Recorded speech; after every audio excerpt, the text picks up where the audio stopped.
Hello दोस्तों, क्या हाल चाल। दोस्तों बात करते हैं संघर्ष 2 के कल का कलेक्शन के बारे में। 2 दिन का कलेक्शन बताऊंगा आप लोगों को, क्या कलेक्शन के सारे बताऊंगा।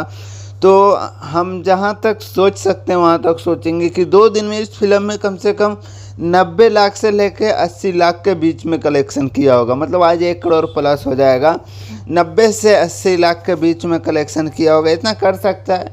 मुझे लगता है इससे ज़्यादा भी होगा, 1 करोड़ से प्लस हो सकता है, क्योंकि जिस तरह भीड़ और जिस तरह पब्लिक का प्यार आशीर्वाद मिल रहा है, सारे हाउसफुल शो जा रहे हैं, तो समझ सकते हैं इसके बीच में होगा।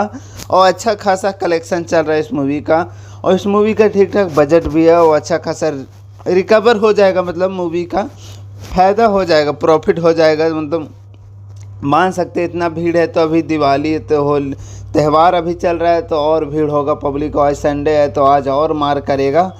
तो आप लोग अभी ओरिजिनल गूगल पे नहीं चढ़ा है, ओरिजिनल चढ़ेगा तो आप लोगों को बताऊंगा। सो मैं ज़्यादा कुछ नहीं बोलता हूँ। Bye, love you.